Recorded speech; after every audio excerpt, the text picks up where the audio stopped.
Hi, it's Joe, and what you're about to hear is a sample of an episode from a new podcast created.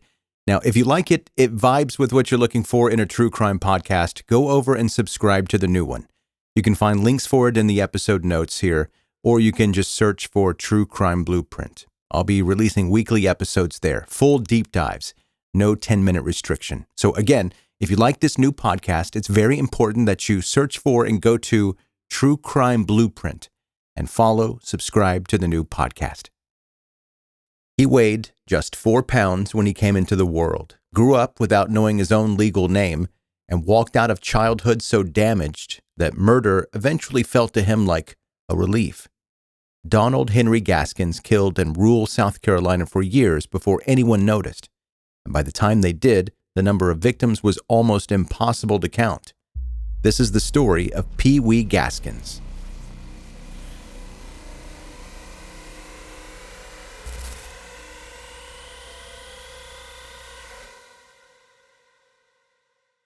Donald Henry Gaskins was a teenager the first time he heard his own full legal name. It came from a judge. A judicial officer read it out loud during his first court appearance, and Gaskins reportedly had no idea that's who he was.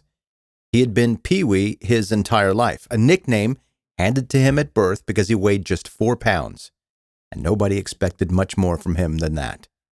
You reach your teenage years and you genuinely don't know your own name. That's not a quirky footnote on the edge of a larger story.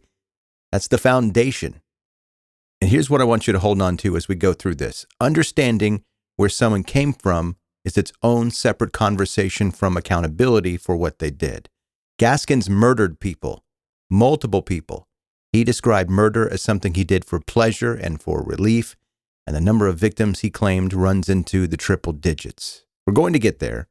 But going straight to the crime scenes skips the part that actually matters, how a human being arrives at that place. That's what this episode is about. Florence County, South Carolina, in the early 1930s was a place with a very narrow set of options available for the people who lived there. The Depression had hit the entire country hard, but in the rural South, the Depression arrived into conditions that were already punishing. Sharecropping, tenant farming, and field labor defined the economic landscape of communities like Prospect.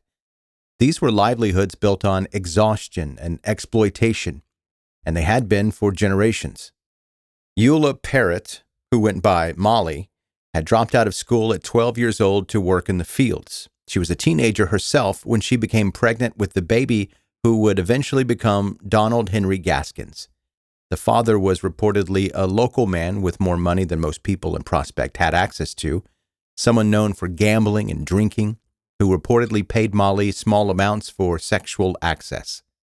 He was exploiting this girl, and it happened in the same cramped 3-bedroom shack where young Pee Wee Gaskins spent his earliest years observing how adults related to each other. He was born on March 13th, 1933, 4 pounds, sickly, and barely expected to survive. The people around him responded the way people often do when a new baby arrives, and nobody actually prepared for one. They largely ignored him. At 1-year-old, Gaskins reportedly drank a bottle of kerosene. The supervision required to prevent that simply wasn't there. The incident triggered convulsions that reportedly continued until he was 3 years old. 3 years of chronic seizures in infancy. That kind of prolonged neurological disruption can carry real, lasting consequences for brain development, for impulse regulation, for cognitive function. Now, we obviously can't say with any certainty what the long-term effects were for Gaskins specifically, but it's worth sitting with the fact that the first chapter of his life involved accidental poisoning and years of seizures in a home where anyone paying attention would have been the anomaly.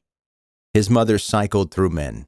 Gaskins had multiple stepfathers throughout his childhood, and the home atmosphere he described later in interviews and writings was one of ongoing chaos and neglect and periodic violence. No stable adult figure ever looked at this small, scrawny kid and decided that he was worth consistent attention. School was not the refuge it might have been for another kid in different circumstances. Gaskins was visibly small. His poverty was the kind that you could see from across the schoolyard. and he had no social footing to stand on. Other kids noticed it. The bullying he experienced was relentless and physical, and it continued for years rather than tapering off the way that a lot of childhood cruelty does. Chronic bullying, particularly the sustained physical kind, does something very specific to the way a person understands the world. If the only lesson getting reinforced every single day is that weakness invites the punishment and that size determines your value, eventually a person starts looking for a way to change that equation. For Gaskins, that change came through the discovery that the threat of violence commanded a kind of respect that being likable never had. He found that probably earlier than most kids find anything significant about themselves. He eventually fell in with two other boys from similar rough backgrounds, and together they started getting into the kind of trouble that teenagers in any era find when there's nothing constructive in front of them. Breaking into homes and petty theft, which in 1946 South Carolina got them in front of a judge in short order. Gaskins was around 13 when the legal system engaged with him in a serious way for the first time. He and his friends were caught, and the court's response to a traumatized, neglected 13-year-old from an abusive home was to send him away to the South Carolina Industrial School for Boys in Columbia. And I said school, but the word school in that institution's name was doing an enormous amount of work it had not earned. The South Carolina Industrial School for Boys was a correctional facility. Full stop. It was not built around any meaningful therapeutic or rehabilitative model. Its primary tools were hard labor and strict rules. And the hierarchy of violence that existed among the boys housed there was something the institution either couldn't manage or didn't really care about. For a boy who was small and young and arriving with zero support system behind him, the industrial school functioned like an advanced course in being victimized. Gaskins was sexually abused by older boys at the facility. He arrived already carrying neglect, poverty, a chaotic home, years of bullying, and a neurologically disrupted early childhood. And then he was placed in an environment where sexual assault by peers was part of his experience, while the adults in charge of his care were occupied elsewhere, apparently. The word failure genuinely feels inadequate here. The system didn't fail Gaskins in a passive or accidental way. It took a damaged kid, added new layers of damage, and eventually released him back into the wild. He ran from the school at various points, got caught, sent back. The cycle continued until it didn't. And somewhere across those years, the psychological architecture that would eventually produce a serial killer was being laid in place, piece by piece.